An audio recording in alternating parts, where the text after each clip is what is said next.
கோபத்துல இருந்து உங்களுக்கு விடுதலை வேணுமா? எங்க போகணும் தெரியுமா? ஆண்டவராய் இயேசு கிறிஸ்துட்ட போங்க. அவர் தாங்க உங்களுக்கு விடுதலை கொடுப்பாரு. விடுதலைக்காக காசியில இருந்து கன்னியாகுமரி வரைக்கும், கன்னியாகுமரியில இருந்து வேளாங்கண்ணி வரைக்கும், வேளாங்கண்ணியில இருந்து பூண்டி வரைக்கும், பூண்டியில இருந்து சென்னை அடையார் வரைக்கும் நீங்க போக வேண்டிய தேவையில்லைங்க. எங்க போகணும்? ஆண்டவர்ட்ட போங்க. இயேசுகிட்ட போங்க. அவர் எங்க இருக்காரு?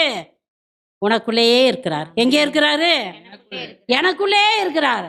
எனக்குள்ளே இருக்கிற ஆண்டவர்கிட்ட நான் மன்றாடாம உலகம்லாம் சுற்றி வர வேண்டிய தேவையில்லைங்க. கோபத்திலேருந்து விடுதலை வேணும், கோபத்திலேருந்து விடுதலை வேணும், இங்கே போய் மொட்டை போடுறது, அங்கே போய் பாத யாத்திரை போகிறது, இதெல்லாம் தேவையில்லைங்க. என்ன தேவை? உன் தேவனுக்கிட்ட செவி, உன் இருதயத்தில் இருக்கிறவர்கிட்ட கூப்பிட்டு செவி. அப்போ அவர் விடுதலை கொடுப்பார். ஹல்லேலூயா. விடுதலை நாயகன் வெற்றியை தருகிறார். எனக்கு